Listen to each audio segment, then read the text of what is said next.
মেয়েটা ৮-৭ কাপড় পরে, টাইট কাপড় পরে আধা ঘন্টা ১ ঘন্টা ধরে সাইজা গুইজা আপনার মেয়েটা আপনার ঘর থেকে বের হয় প্রতিনিয়ত। আপনি বুঝেন না এই অসভ্য মেয়ে কারে দেখাইবার জন্য ১ ঘন্টা লাগাইয়া সাজলো, আর এই অসভ্য মেয়ে রাস্তার কারে দেখাবে? আমনে বাপ বোঝেন না? আমনে ললিপপ খান, হ্যাঁ?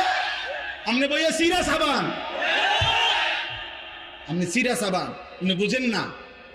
আমনের বেডি ১ ঘন্টা লাগাইয়া সাইজা, টাকা আমনের, কাপড় আমনের, মেকআপ আমনের, পাউডার আমনের, ফেয়ার এন্ড লাভলি আমনের, টাকা সব আমনের, রংসায় অটো ড্রাইভার, রংসায় সিএনজি ড্রাইভার, রংসায় রাস্তায় খাড়াইয়া মুতে এমন অসভ্য বখাটে দুশ্চরিত্র যুবক আপনার বেটিরে দেখে আর টিটকারি মারে। এই মুসলমান, এত বড় বেগায়রত আত্মমর্যাদাহীন কেমনে হইলি বাপ বেটা? তুমি কোন পুরুষ না? তোর স্ত্রী কেন বেটা বাইরে বাইরে হাঁটবে বেটা? বেপর্দা বেটা, তুই বেড হইত না বেটা? চিরানি খাও, ভাত খাইতারো না? আত্মসম্মান কোথায়?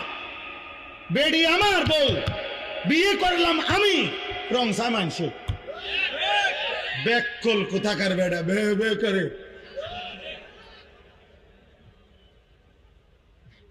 বে করে বেগায়রত, সোজা কথা বেগায়, আত্মসম্মানহীন। এটা স্পষ্ট কিতাবের কথা। আমার কাছে মোটা কিতাব আছে, ওয়ালা তাকরাবুজ জিনা, এই কিতাবের নামে, এটা আরবি কিতাব। ওই কিতাবে আছে ওই পুরুষ আত্মসম্মানহীন, ওই পুরুষের আত্মমর্যাদা নাই।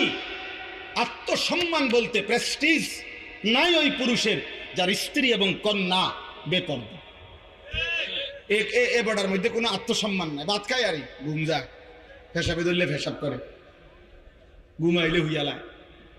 এই দূরে আপনি বাতে খাইবেন, আপনার বেডি মানুষে ঘুরবো।